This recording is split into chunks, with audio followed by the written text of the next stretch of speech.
Hey guys, tonight we're going to walk barefoot through the very first human cities. Imagine yourself standing on a vast, flat plain, the air thick and warm. You can feel the sun-baked mud beneath your feet. And the rhythmic lapping of two mighty rivers, the Tigris and the Euphrates, is the only sound for miles. The year is sometime around 5.000 BCE. And this place, this crescent of fertile soil, is about to become the backdrop for humanity's greatest ever glow-up.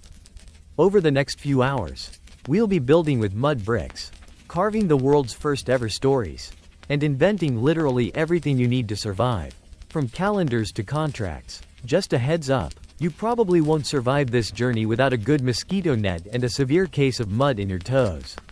So be prepared. So, before you get comfortable, take a moment to like the video and subscribe, but only if you genuinely enjoy what I do here. Let me know where you're listening from and what time it is for you. Now, dim the lights, maybe turn on a fan for that soft background hum, and let's ease into tonight's journey together. You're standing on the banks of what will be called Mesopotamia, which is a fancy Greek way of saying, the land between the rivers. This is the real-life start screen for civilization. The world around you is simple, but it's about to get complicated in the best way possible. Up to now, for thousands of years, people have been living in small, nomadic groups, following the animals and the seasons. But here, the rivers are a game changer. Every year, they flood, depositing a rich, silty soil that is just ridiculously good for growing things. You watch as people, smart people, figure out that they can dig channels, irrigation ditches, to bring water to fields farther away from the riverbanks. This seemingly small innovation is the equivalent of inventing the internet and sliced bread at the same time. Suddenly, they're producing more food than they can eat, which means not everyone has to be a farmer anymore. This food surplus is the spark that lights the fire of civilization. You see some folks who are now free to specialize. One guy figures out how to make better pottery to store the extra grain. Another realizes he can shape clay into bricks and build sturdier houses. A third person, a very serious-looking fellow with a long beard, starts keeping track of who owns which sheep and how many baskets of wheat each family has contributed to the communal storehouse. This is how the first cities begin to form. They aren't planned from a blueprint, they just sort of sprout up. Like mushrooms after a rainstorm, centered around the temple and the granary, you see mud brick houses clustering together, forming narrow, winding alleyways. This concentration of people and resources, a mainstream historical fact, is the definition of a city. These aren't just villages, they're complex societies with social hierarchies. You can feel it in the air. There are people who command respect, probably because they're good at organizing the irrigation ditches, and others who just follow orders. It's the birth of government and social classes. The biggest and most famous of these early Mesopotamian cities is Uruk. Historians still argue whether Uruk was the first true city, or if that honor belongs to another, like Eridu, but it's undoubtedly one of the most significant. You can almost hear the buzz of 1,000 tiny activities. You see a potter's wheel spinning, a weaver's loom clacking away, and a group of people hauling huge baskets of reeds for construction. It's a bustling, noisy place, and you're at the very beginning of it all. One of the quirky or fringe tidbits about this time is that they were so obsessed with counting everything that they invented tokens for different items. A clay cone for a small measure of grain, a sphere for a large one. They had a token for a goat, a sheep, and a jar of oil. It's like a prehistoric accounting system, a physical spreadsheet. Eventually, someone realized it was way easier to just scratch a picture of the token onto a clay tablet instead of carrying around a pouch full of little clay shapes. And just like that, writing was born. They weren't writing epic poems or love letters, they were writing receipts and inventory lists. The first ever written words were essentially, "Hey, I owe you 3 goats." So romantic, you can almost see the first bureaucrat, a Sumerian accountant, scratching away on a wet clay tablet, probably complaining about the Sumerian equivalent of a paper jam. As the sun sets over the marshlands, you watch the first true cities truly take shape. The small, scattered settlements have grown into sprawling urban centers. And the most famous of all is Uruk. This isn't just a collection of mud brick huts anymore, it's a massive, bustling metropolis with a population that could rival a small modern town. You're walking on what feels like an ancient version of a paved street. But it's really just compacted earth. The air smells of baking bread, river water, and the faint, dusty scent of 1,000 sun-baked bricks. This is where the story of humanity's first epic poem begins. The Tale of Gilgamesh. The mainstream historical fact is that the Epic of Gilgamesh, a story we'll get to, was first written down here on these very grounds. You can see the heart of the city, a towering, stepped pyramid-like structure called a ziggurat. It's a colossal pile of mud bricks, reaching for the heavens. It's not just a religious building, it's the center of everything. The priest kings who rule from here aren't just spiritual leaders. They're the CEO, the mayor, and the commander-in-chief all rolled into one. They manage the surplus grain, organize the massive public works projects, like those irrigation ditches we talked about, and lead the city's armies. They are the absolute authority. And you get the sense that arguing with them is not a good life choice. Inside the ziggurat complex, life is a frantic ballet of activity. You see scribes meticulously carving wedge-shaped symbols, cuneiform, into wet clay tablets. They are the IT department of ancient Sumer, keeping track of everything from temple offerings to trade deals. A quirky or fringe tidbit from this time is that the Sumerians weren't just writing receipts, they were writing down stories and legends. 2. One of their favorite pastimes, it seems, was to make fun of themselves. They have a whole genre of literary texts called disputations, where they'd have two things argue about which one was better. For example, the hoe arguing with the plow, or even the sheep arguing with the grain. It's like a prehistoric version of a debate club, only with more clay. You can almost hear the famous story of King Gilgamesh being told. Gilgamesh, the larger-than-life king of Uruk. He wasn't just a ruler, he was said to be 2/3 god and 1/3 man. He was incredibly strong, incredibly handsome, and, to put it mildly, a bit of a jerk. He was so powerful and so arrogant that his people begged the gods to do something about him. So, the gods create a rival for him, a wild man named Enkidu who lives with the animals. Gilgamesh and Enkidu fight, a colossal battle that shakes the foundations of the city. But they end up becoming the best of friends. Together, they go on wild adventures, slaying monsters and seeking fame. This story, the Epic of Gilgamesh, is so important because it's a human story. It's about friendship, the fear of death, and the search for meaning. After Enkidu dies, Gilgamesh is terrified of his own mortality. He travels to the ends of the earth to find a man who survived a great flood and was granted immortality. This is a story you remember, maybe from a different context. A lot of ancient cultures have a flood myth, and this one is the earliest written version we have. It's a powerful narrative about how we all face the same big questions. Even with a ziggurat in the background, the sheer scale of these city-states is impressive. Uruk, Lagash, each one is a self-contained world, with its own patron god, its own king, and its own army. They trade with each other, but they also fight. You can see the constant tension in the air. The city walls are thick and high for a reason. Historians still argue whether the constant warfare between these city-states was driven more by resource competition over the rivers or by a desire for prestige and religious dominance. It's a good question to ponder as you watch a column of soldiers, armed with copper spears and leather shields, marching out of the city gates toward an unseen enemy. Life here is both deeply connected to the land and a series of epic struggles, both external and internal, shaping the very idea of what it means to be human and live together. You're standing at the crossroads of history, watching the scattered Sumerian city-states rise and fall, locked in a perpetual cycle of rivalry and alliances. The names Uruk, and Lagash are like modern-day celebrity feuds, always in the headlines, but this fragmented world is about to be unified by a force unlike any before. The air hums with anticipation.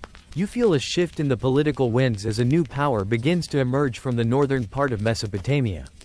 A place called Akkad. The people here speak a different language, a Semitic tongue, and they're about to change everything.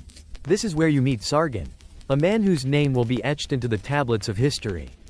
A mainstream historical fact is that Sargon of Akkad is credited with establishing the world's first ever empire. The word empire might sound cool and epic. And trust me, it was. An empire, in this context, wasn't just a city with some land around it. It was a vast territory controlling multiple cities, different peoples, and diverse cultures under a single ruler. Sargon's story is the stuff of legend, a classic, rags to riches tale. The myths say he was abandoned as a baby in a basket on the river, found by a gardener, and grew up to become a king. It's a tale that sounds vaguely familiar, maybe because it's a trope that has been used in countless stories since. You see Sargon's army, a disciplined and fearsome force, sweeping through the Sumerian cities. Unlike the earlier armies, his forces aren't just fighting for their home city, they're fighting to conquer and consolidate. One by one, the independent city-states fall.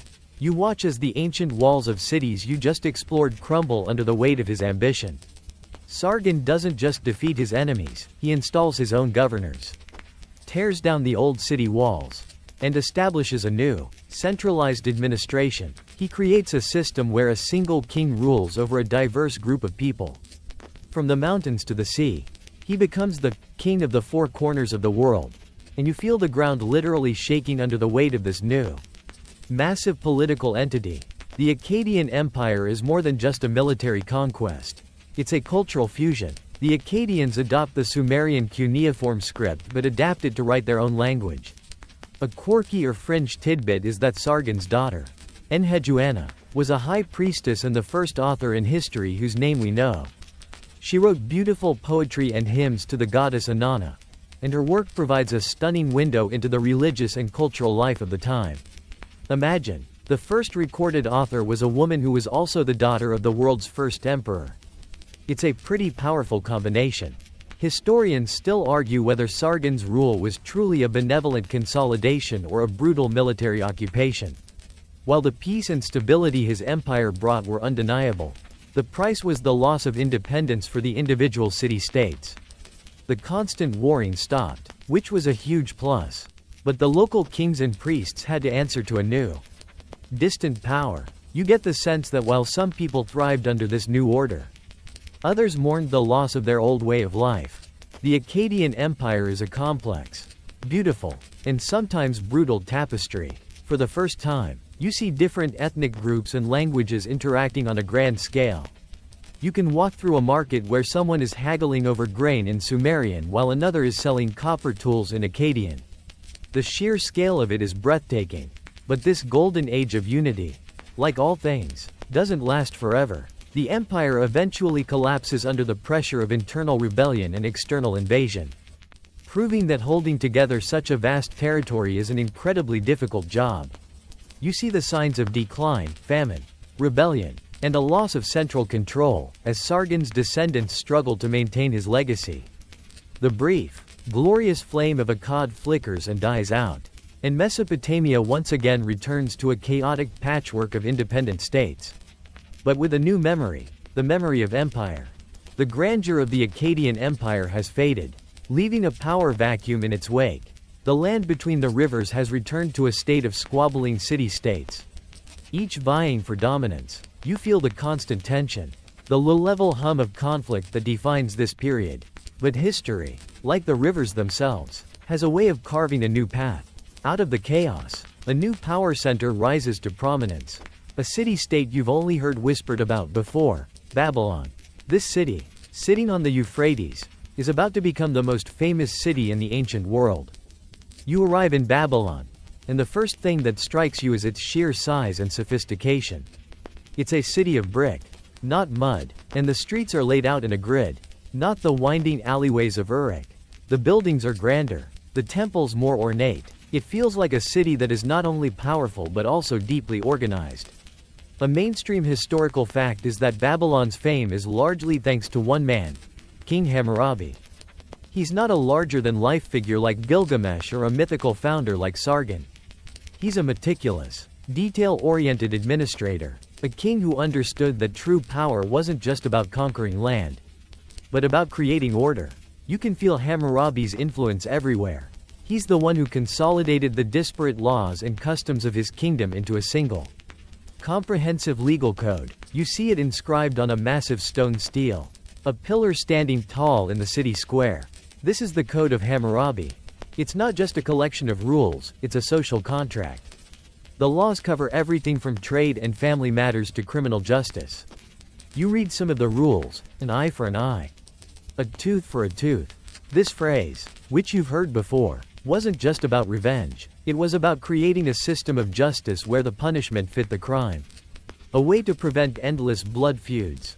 You can almost see a judge, a serious-looking man with a long beard, referencing the steel during a trial, making sure everyone knows where they stand. While walking through the marketplace, you notice a group of robed figures looking at the sky. They aren't just stargazing, they're doing something much more profound. This brings us to a quirky or fringe tidbit about the Babylonians. They were obsessed with the heavens. They didn't just watch the stars for fun, they cataloged them with an almost scientific rigor. They developed a sophisticated system of astronomy, tracking the movements of planets, predicting eclipses, and creating a calendar that was incredibly accurate for its time. They believed the movements of the celestial bodies influenced events on Earth, so their observations were tied to their religious and political life. This is the origin of what we now call astrology. But for them, it was serious business, a way to understand the will of the gods and predict the future.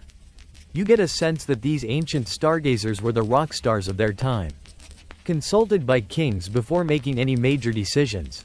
Historians still argue whether Hammurabi's code was genuinely applied equally to all citizens or if it was more a propaganda tool to show his power and sense of justice.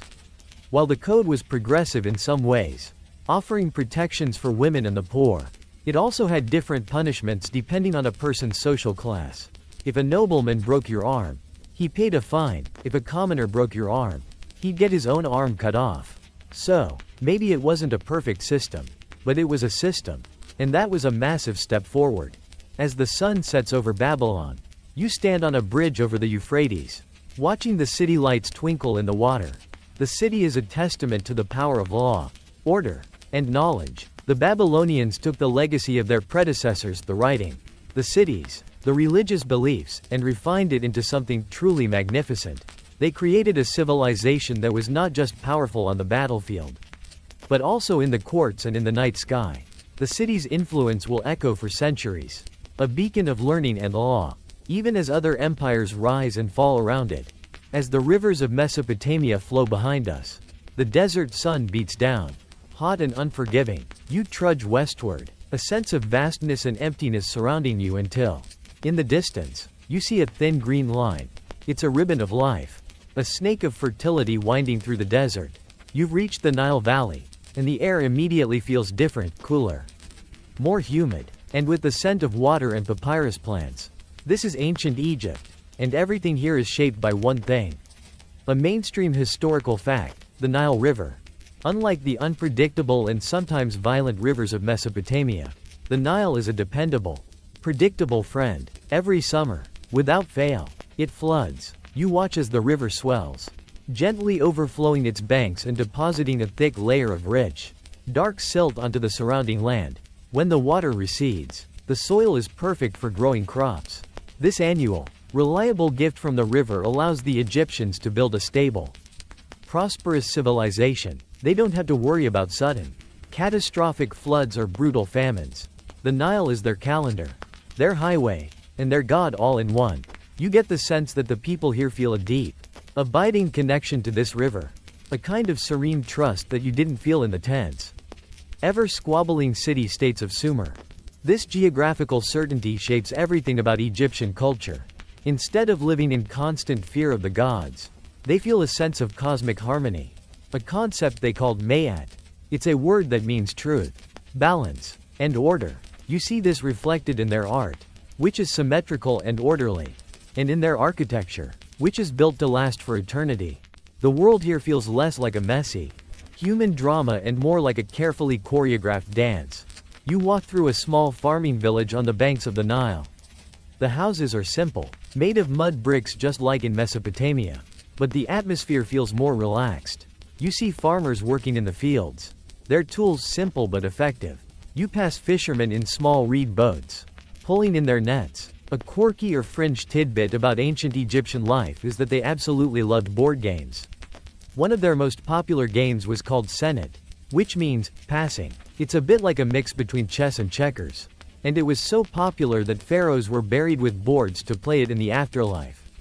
You can almost see a tired farmer, after a long day of working the fields, unwinding with a game of Senet with his family. Just like you might play a video game or watch a show. Historians still argue whether the Nile's predictability was the sole reason for Egypt's long-lasting stability or if other factors, like its natural geographic isolation, played an equally important role. The deserts and seas on all sides protected Egypt from constant invasion, allowing its culture and political system to develop and mature over millennia without much external interference.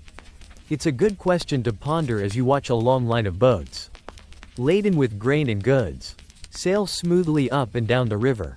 The Nile is more than a river, it's the very lifeblood of the civilization, connecting the north and south and serving as the primary highway for trade, communication, and military movement. As the sun dips below the horizon, painting the sky in fiery oranges and deep purples, you stand on the riverbank. The stars begin to appear, and you can imagine the Egyptians looking up, not with the calculating, astronomical mindset of the Babylonians, but with a sense of wonder and reverence. They see the stars as the eternal home of their gods, a reflection of the orderly cosmos. The river and the stars, the earth and the sky, it all feels connected here in a way that is both profound and comforting. This is a land built on trust, on the faith that the sun will rise, the river will flood, and order will be maintained. The gentle rhythm of the Nile has carried you south, deeper into the heart of ancient Egypt. You've left behind the simple farming villages and are now approaching a sight that defies belief, the Giza Plateau. The air is thick with dust and the silent, imposing weight of eternity. Before you stand three colossal pyramids, geometric mountains of stone that scrape the sky. This is the era of the Old Kingdom, a time of unprecedented stability and prosperity. And a mainstream historical fact is that the Great Pyramids of Giza were built during this period. You stand at the base of the Great Pyramid of Khufu and feel impossibly small. It's not just a tomb, it's a monument to the power of the pharaoh, who was not just a king but a living god. You see the divine authority of the pharaoh in every carefully placed stone.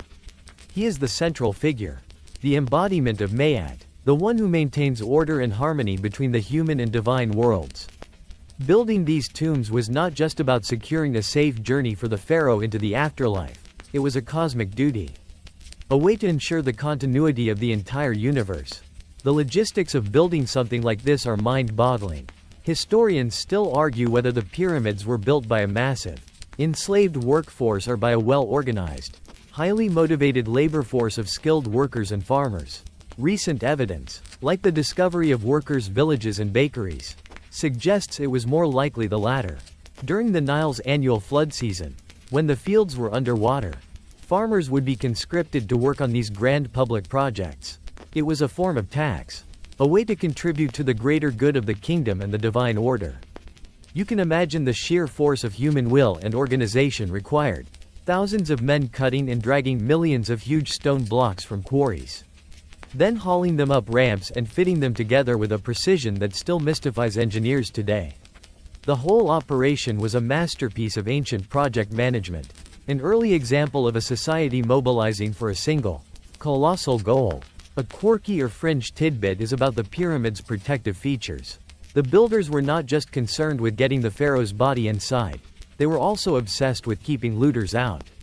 They designed elaborate systems of false passages, secret doors, and massive stone blocks designed to fall and block the corridors after the burial.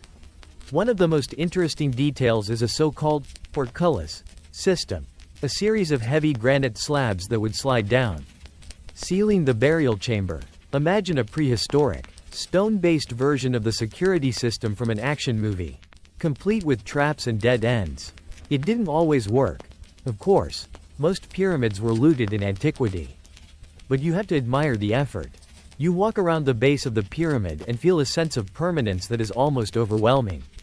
These structures have stood for over 4,000 years, silent witnesses to history. They are not just buildings, they are a statement, a declaration of a civilization's belief in eternity.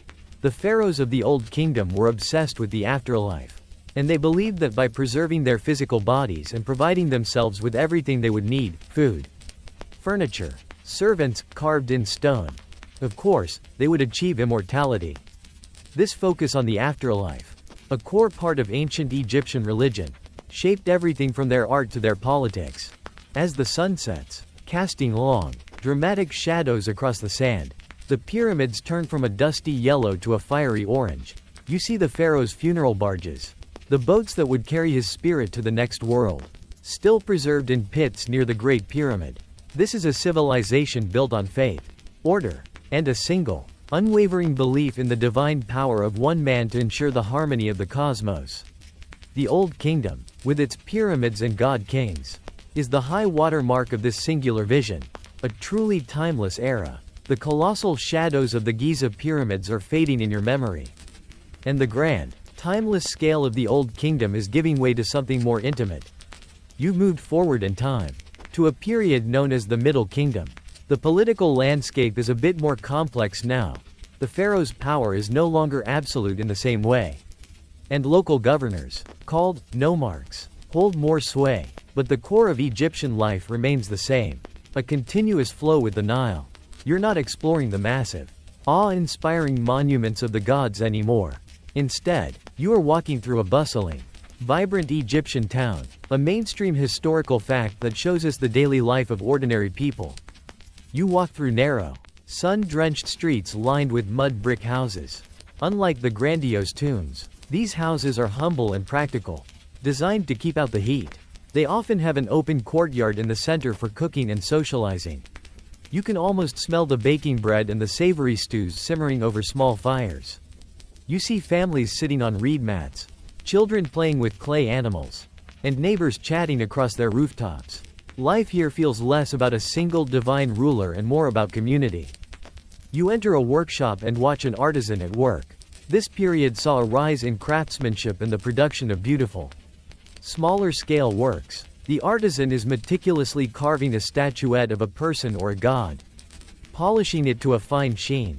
A quirky or fringe tidbit is that the Egyptians were incredibly skilled at creating realistic portraits, especially on coffins and tomb steles. These weren't just idealized images of gods, they were often highly specific, individualized portraits of the deceased. It was a way of ensuring that the person's spirit, or ka, could recognize its physical home.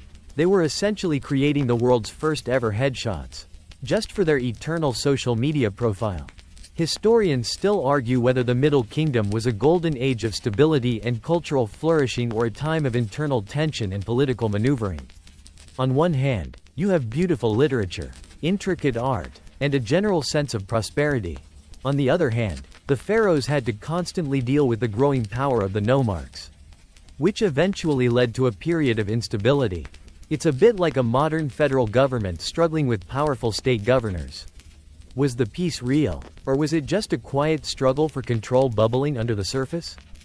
As you continue your walk, you see a group of scribes. Unlike the masons and artisans, they are dressed in fine linen and hold an air of intellectual superiority. To be a scribe was to hold one of the most powerful jobs in ancient Egypt. They were the record keepers, the tax collectors, the administrators. You watch one of them dipping a reed pen into a small jar of ink, carefully writing hieroglyphs on a roll of papyrus. The papyrus, a fragile but incredibly useful paper-like material made from reeds, was a major innovation, a huge step up from the heavy clay tablets of Mesopotamia. Remember those receipts about goats? Now they're being written on something you could actually roll up and carry with you. A job as a scribe was highly coveted because it was a ticket out of manual labor, a chance to have a comfortable life and wield significant influence. You can almost hear a father telling his son, "Study hard, kid, or you'll spend your life hauling stones instead of counting them." This is the beauty of the Middle Kingdom. It gives us a glimpse into the everyday. We see not just the grand vision of the pharaohs but also the lives of the people who made that vision possible. You feel a stronger connection to these individuals, the farmer, the artisan, the scribe, who lived, laughed, and worried about the same things you do, just with different technology and a much better river. The Middle Kingdom is a bridge between the monumental past and the imperial future. A period of quiet consolidation and beautiful, understated artistry. The quiet stability of the Middle Kingdom, with its focus on daily life and local power, has begun to fracture. Internal strife and the invasion of foreign groups from the northeast, known as the Hyksos, plunge Egypt into a period of disunity. But as with every valley, there is a peak. A new dynasty of powerful pharaohs rises up, expels the invaders, and reunites the country. You feel the energy change once again. This is the New Kingdom. A time of unprecedented military might and imperial ambition. You are no longer in a small town. You're in Thebes, the magnificent capital city, and the air is charged with the swagger of an empire. The pharaohs here are not just divine kings, they are conquerors. A mainstream historical fact is that during the New Kingdom, Egypt became a true empire, extending its influence far beyond the Nile Valley into Nubia in the south and the Levant in the north.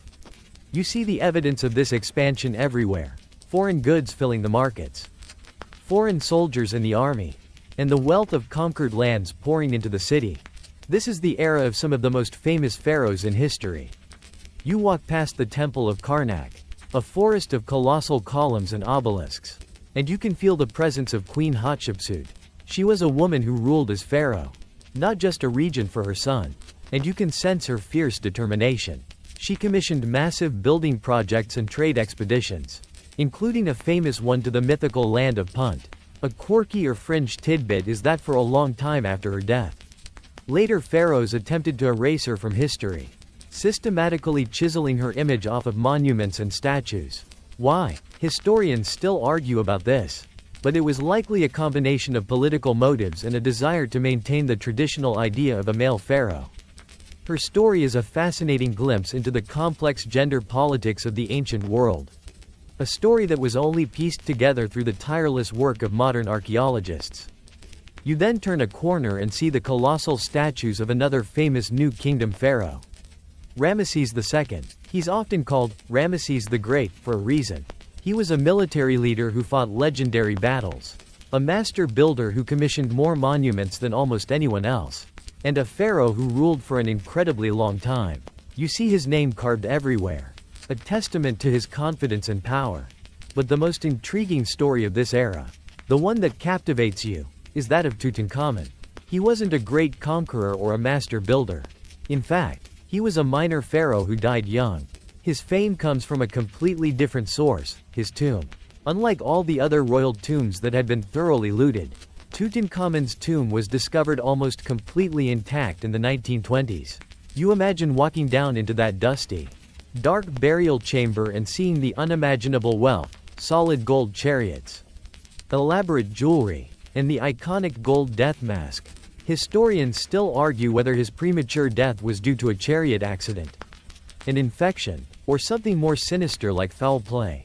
It's a debate that keeps his memory alive, a murder mystery from over 3,000 years ago. You stand on the banks of the Nile once more, but the river feels different now. It's no longer just the giver of life, it's the artery of a global empire, a highway for trade goods and returning armies. The era of the New Kingdom is a story of power, ambition, and a civilization at the height of its influence. A far cry from the small, local communities you started with. This is Egypt's greatest chapter, a time when it truly dominated the ancient world and left a legacy that continues to fascinate us to this day. You feel the weight of its history, a glorious and complex narrative of gods, queens, and a very famous boy king. As the last golden rays of the New Kingdom's sunset fade behind you, you turn your back on the familiar sands of Egypt and journey eastward. The landscape changes dramatically, from vast deserts to fertile plains watered by a different, but equally powerful, river system. You've arrived in the Indus Valley, a land that feels both ancient and profoundly mysterious. The air is warm and dusty, carrying the scent of spices and unseen flowers. You're about to explore the Indus Valley civilization, a society that, for all its sophistication, is still shrouded in a beautiful, silent enigma. You've heard of Mesopotamia and Egypt, but this civilization, a mainstream historical fact, flourished at the same time and was in many ways even more advanced. You find yourself walking the well-planned streets of one of its great cities, either Mohenjo-Daro or Harappa. The first thing you notice is the incredible urban planning. The streets are laid out in a perfect grid pattern, with smaller lanes intersecting at right angles. The houses are all made of fired bricks of a standardized size, level of engineering and organization that you didn't see in the other civilizations. It's like someone built a modern-day city from a blueprint 4.500 years ago. You see a marvel of ancient engineering, a sophisticated drainage system. Every house has a bathroom with a drain that empties into covered sewers running under the streets. This is sanitation on a scale that won't be seen again for thousands of years. It's so clean and organized you wonder if the people here were obsessed with hygiene. They even had a great bath in the center of the city. A large, sunken pool that might have been used for ritual cleansing or public bathing. You get a sense that this was a society that valued order, cleanliness, and public works above all else. A quirky or fringe tidbit is that the Indus Valley civilization left behind a trove of small, carved seals. These seals, often made of steatite, feature intricate carvings of animals, mythical creatures, and what appears to be a writing system. The images are stunning: a bull with a single horn, a three-faced figure seated in a yogic pose, but the writing itself remains a complete mystery. Despite decades of effort, nobody has been able to decipher the Indus script. Historians still argue whether this collection of symbols is a true language, with grammar and syntax, or just a series of symbols representing ideas. This undeciphered script is the locked door to their world, a puzzle that, if solved, could completely change our understanding of their society, their beliefs, and their history. What you don't see in these cities is just as striking as what you do. There are no grand palaces or monumental royal tombs like in Egypt. There are no massive ziggurats or obvious temples like in Mesopotamia. The cities are incredibly egalitarian, with all the houses being roughly the same size and the same materials. This leads to one of the biggest scholarly debates. Was this a society without a king or a central, divine ruler? Historians still argue whether the Indus Valley civilization was governed by a collective of priests, a council of elders, or if it was simply so decentralized that it didn't need a strong leader. The absence of military fortifications and the presence of widespread trade routes also suggest a society that was more focused on commerce and diplomacy than on conquest. As you walk through the silent, orderly streets, a profound sense of peace settles over you. This was a society that valued community, sanitation, and art, all without the need for a towering king or a fearsome army. They built with brick, traded with the world, and left behind a puzzle that still waits to be solved. And then, as mysteriously as it appeared, this entire civilization vanished. The cities were abandoned, and the culture faded away, leaving behind only the ghost of a meticulously planned metropolis and the silent, undeciphered seals. The silence of the Indus Valley fades behind you, replaced by the rhythmic slap of waves against the hull of a wooden ship. You're sailing across the turquoise waters of the Mediterranean Sea, heading towards an island known for its rich legends and beautiful palaces. You feel the warm, salty breeze on your face as the distinctive coastline comes into view. You've arrived on the island of Crete, home to a culture you've only ever encountered in myths. This is the world of the Minoans. You step off the ship and onto a world that feels completely different from anything you've seen so far. There are no vast deserts or endless plains.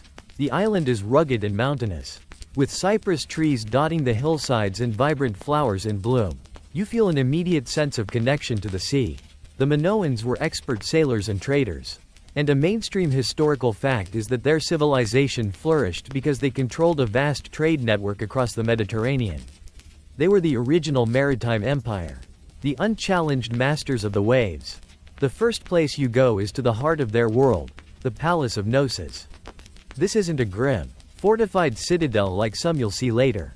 It's a vast, sprawling complex that feels more like a luxurious, multi-story resort. It has hundreds of rooms, grand staircases, light wells to let in the sun and sophisticated plumbing.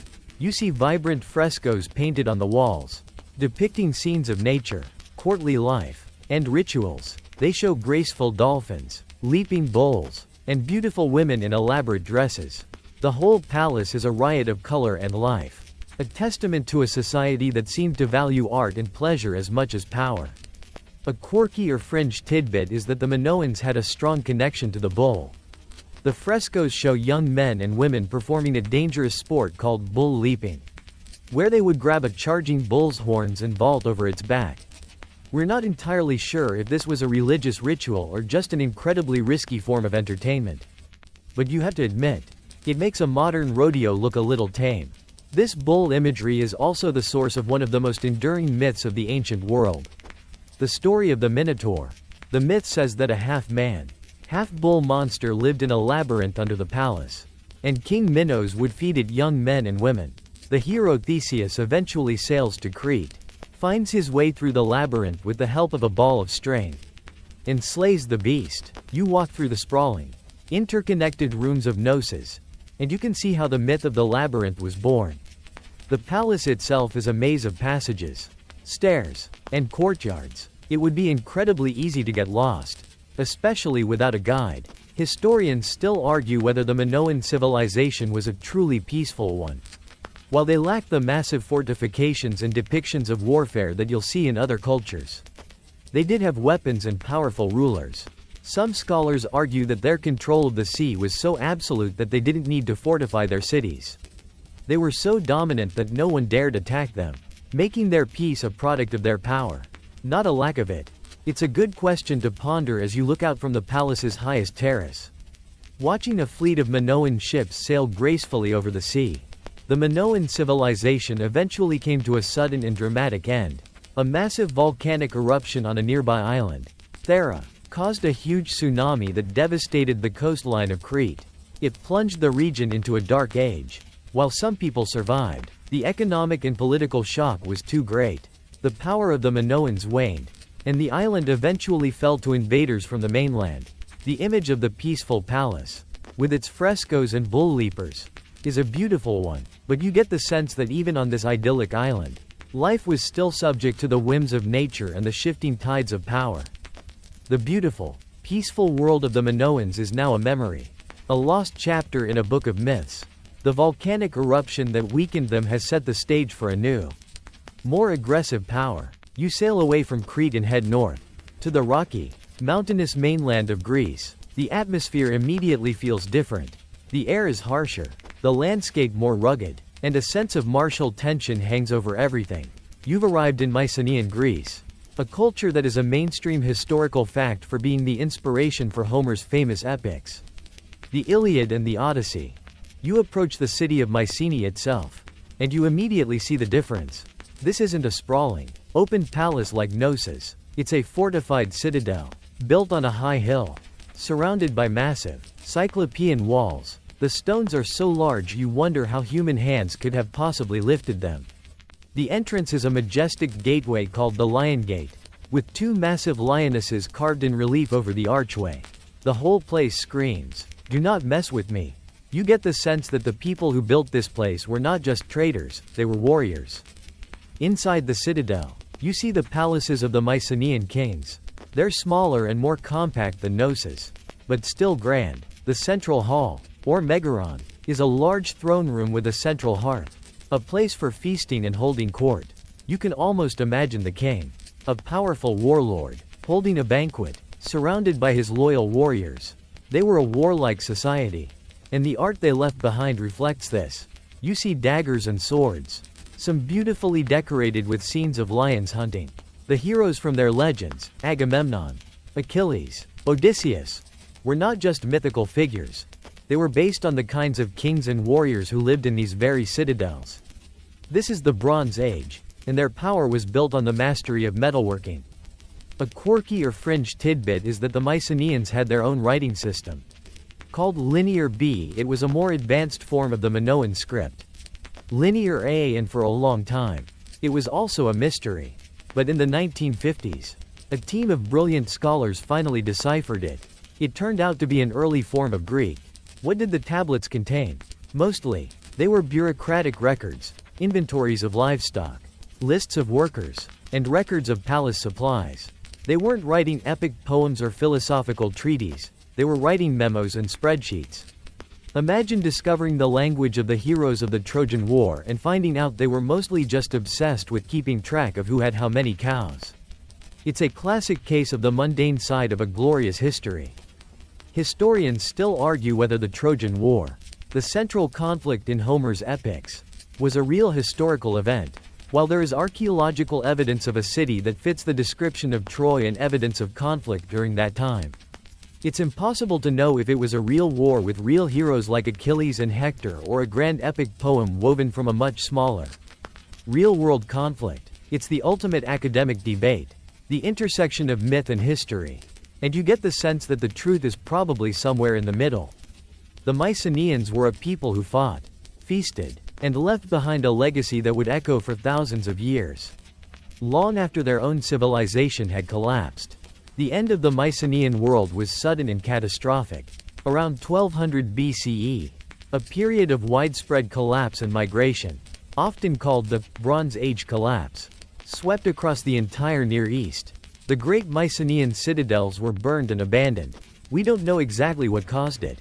Historians still argue whether it was a series of natural disasters, internal rebellions, a new wave of invaders, or a combination of all three.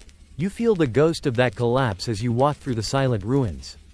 A once mighty civilization reduced to rubble, waiting for the next chapter in history to begin. You've traveled far from the sun-drenched shores of the Mediterranean, crossing vast continents and different climates. The air is now heavy with the promise of rain, and the landscape is defined by a massive, winding river. You've arrived in the Yellow River Valley of ancient China, and the world feels brand new again. This is a place of deep traditions and powerful dynasties, a civilization that, for all its differences, shared the same core values of community and order. You're here during the era of the Shang dynasty, a mainstream historical fact that represents the first historically documented dynasty in China. Unlike the cities you've seen before, which were built of mud, brick or stone, the settlements here are primarily of wood and rammed earth. You feel the deep connection to the land and the importance of ancestors. The society is highly stratified, with a king at the top who acts as a bridge between the heavens and the earth. He is not just a ruler, he is the Son of Heaven, and his legitimacy is tied to his ability to maintain harmony between the human and divine worlds. You see evidence of a unique and powerful belief system. The Shang kings and their priests would practice a form of divination using what we now call oracle bones. A quirky or fringed tidbit is how this worked. They would take a turtle plastron, the bottom shell, or an ox scapula, shoulder blade, and a priest would carve a question on it. Will the king win the battle? Or, will the harvest be good? Then, they would heat a bronze rod and touch it to the bone, causing it to crack. The cracks were then interpreted as the answer from the ancestors. These bones, covered in the earliest known form of Chinese writing, are an invaluable window into the minds of the ancient Chinese and have given us a wealth of knowledge about their political and social life. It's like a prehistoric magic 8-ball, only with higher stakes and a lot more bone carving. The Shang dynasty eventually falls to the Zhou dynasty, which ushers in a new era. The Zhou kings don't claim their power came directly from a god in the same way the Shang did. Instead, they introduce a powerful new idea, the mandate of heaven. This is a philosophical concept that a ruler's legitimacy comes from the divine right to rule. But that right is conditional. If a king becomes corrupt, unjust, or incompetent, the heavens will withdraw their mandate, and he can be overthrown. This idea provides a moral framework for revolution and becomes a cornerstone of Chinese political thought for thousands of years. It's the ultimate reality check for any king. Historians still argue whether the transition from the Shang to the Zhou was a peaceful, philosophical one or a brutal military conquest. While the Zhou claimed to have received the mandate of heaven, the archaeological record suggests it was likely a violent transition. The truth, as always, is probably a blend of both, with the new ruling class using a powerful philosophical idea to legitimize their military victory. You also see the beginnings of the great Chinese philosophical traditions. The Zhou period is a time of incredible intellectual and spiritual ferment. You can feel the new ideas in the air, the questions being asked about the right way to live and govern. This period, with its focus on order, duty, and the relationship between the ruler and the ruled, lays the groundwork for the great philosophers who will come later. Men like Confucius and Laozi. The civilization here, with its unique blend of ancestral reverence and political philosophy, is carving its own path, creating a legacy that will define a massive part of the world for millennia to come. Leaving the long river valleys of Eurasia behind, You embark on a journey across a vast ocean, heading west toward a land you've yet to explore. The world changes completely. The cool, temperate air is replaced by the humid heat of a tropical jungle. And the sounds of the cicadas and exotic birds fill your ears. You've arrived in Mesoamerica, a world unto itself. And the first civilization you encounter is a truly mysterious one. This is the land of the Olmecs. And a mainstream historical fact is that they are considered the mother culture of Mesoamerica, influencing many of the civilizations that came after them. You trudge through the dense, verdant jungle, and in a clearing, you see a sight that stops you in your tracks, a colossal stone head. It's a massive carving, standing over 9 feet tall and weighing more than a school bus. The face is a serene, fleshy visage with a broad nose and thick lips, wearing what looks like a protective helmet. You can't help but be in awe. These colossal heads are one of the most distinctive features of Olmec art. And a quirky or fringe tidbit is that we don't know who they represent. Are they portraits of powerful rulers? Warriors? Ball players? The heads were carved from basalt boulders quarried from mountains dozens of miles away. And you have to wonder how they managed to transport such a massive stone through the jungle and across rivers without the use of wheeled vehicles or pack animals. The sheer logistics of it are mind-boggling, a testament to a society with incredible organization and engineering skills. You walk through a ceremonial center and notice the lack of a central city. The Olmecs didn't build massive urban centers in the same way as the Mesopotamians or Egyptians. Instead, they built large ceremonial complexes surrounded by scattered villages. You see a large earthen pyramid, and a rectangular sunken court, possibly used for rituals. This is a culture that seems to be defined by its religious and artistic output rather than by its military or economic might. You feel a sense of powerful, ancient spiritualism here, a connection to the cycles of the sun and the rhythms of the earth. Historians still argue whether the Olmecs were a single, unified empire or a series of independent chiefdoms that shared a common culture and belief system. The archaeological evidence is scattered and often buried under layers of time and jungle growth. The fact that their influence is found across a wide area, from the Gulf Coast of Mexico to the Pacific, suggests a powerful cultural presence. But not necessarily a political one. It's a debate about whether they were the Roman Empire of their day or more like a Greek city-state, sharing a cultural identity but not a central government. The Olmecs also gave us the first glimpses of other aspects of Mesoamerican culture that would become staples for centuries. They had an advanced calendar system and were the first to develop the Mesoamerican ballgame, a high-stakes sport that was part religious ritual and part athletic competition. You see the stone courts where the game was played, and you can imagine the players using only their hips and elbows to keep a heavy rubber ball in play. The winner, in some instances, was seen as a divine hero, while the loser might face a much more permanent retirement. The combination of art, religion, and a mysterious writing system, also undeciphered, creates a civilization that feels both familiar and profoundly alien. You stand in the shadow of a colossal head, feeling the immense weight of a culture that appeared, flourished, and then simply vanished into the jungle, leaving behind a legacy that would inspire an entire continent for millennia to come. Leaving the humid jungles and monumental stone heads of the Olmecs behind. You climb, the air thins and cools, and the dense jungle gives way to the rugged, breathtaking peaks of the Andes Mountains. This is a world of dramatic landscapes, where agriculture and civilization itself feel like a constant struggle against gravity and thin air. You've arrived in the highlands of Peru, to a civilization that predates the mighty Incas but laid the groundwork for everything that came after. This is the Chavin culture.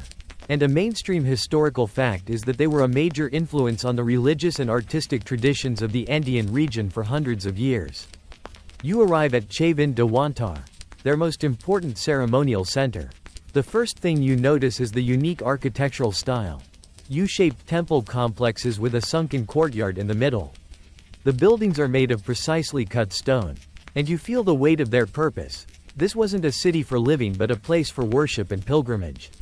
People would travel from all over the region, from the coast to the highlands, to visit this sacred site. This suggests a powerful religious unity that transcended local political boundaries. A bit like a medieval European pilgrimage site, but much, much older. The true magic of the Chavin lies in their art. You walk through the temple and notice intricate stone carvings of mythical, supernatural creatures. A quirky or fringe tidbit is that their most famous deity is often called the smiling god, or the staff god. The imagery is a mind-bending combination of human, jaguar, eagle, and snake features, all interwoven and symmetrical. The Chavin priests used this art to create a sense of mystery and power.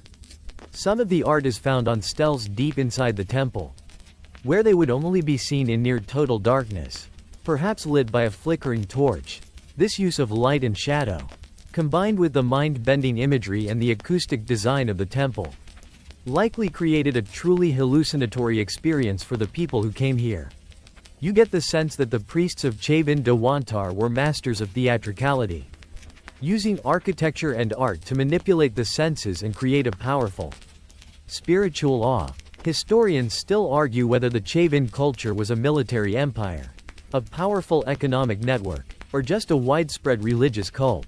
There is very little evidence of large-scale warfare, and the spread of their art and religious symbols seems to have been a result of cultural influence rather than conquest.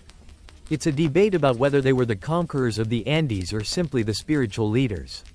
A civilization that gained its power through awe and reverence rather than the sword. It's a good question to ponder as you look at a beautifully carved stone head. Its serene yet menacing features a testament to the quiet power of belief. The Chavin also had a sophisticated knowledge of metallurgy, creating beautiful gold and silver ornaments. You see some of these in a small museum-like structure nearby. They were masters of their craft, and their artistry was an extension of their religious beliefs. The Chavin culture eventually fades, but their artistic style and religious iconography, especially the staff god, continue to appear in later Andean cultures. They were not just a single civilization, they were the wellspring, the foundational culture from which so many other traditions in the Andes would spring. You stand in the quiet ruins, feeling the immense weight of a civilization that influenced an entire continent not through conquest, but through art, religion, and a mysterious, powerful spiritual pull that drew people together from all corners of the land. You've traveled across continents and millennia, from the fertile river valleys of Mesopotamia to the rugged peaks of the Andes. You've walked through the silent streets of Mohenjo-Daro, stood in the shadow of the pyramids, and felt the power of the first empires. Now, as our journey comes to an end, you're not in a single place or a single time. You're in a quiet, reflective space, looking back at all we've seen. You're not just an observer anymore. You're a living part of the legacy of these ancient civilizations. As you reflect on these disparate cultures, you begin to see a pattern, a series of threads that connect them all. A mainstream historical fact is that despite being separated by vast oceans and thousands of years, these civilizations independently developed many of the same core innovations. They invented writing, not for poetry or grand pronouncements at first, but for accounting and record-keeping, a way to keep track of goats and grain. They created legal codes, not because they were obsessed with justice, but because they needed to bring order to their new, complex urban societies. They built monumental architecture, from ziggurats and pyramids to colossal heads and stone temples, a way to express their power and connect with the divine. It's a testament to the human spirit that, given the same challenges, we often find the same solutions. You remember the crocodile dung sunscreen, the board game of Senate, and the debate between the hoe and the plow. These quirky or fringe tidbits are not just fun facts, they are the moments that remind you that these people, for all their differences, were just like us. They were worried about taxes. They loved to play games. And they had a sense of humor. They were not two-dimensional figures in a textbook. They were living, breathing humans who loved, laughed, and faced the same big questions we do today. Historians still argue whether there was any contact between these civilizations. For a long time, scholars believed that each of these cultures arose independently. But as we discover more evidence of ancient trade routes and cultural exchange, the picture becomes more complex. Was there a common, shared ancestor to all these cultures? Or did they simply spring up on their own? It's the ultimate academic mystery. And the answer, if we ever find it, would rewrite the story of humanity. The knowledge and achievements of these ancient cultures didn't simply vanish.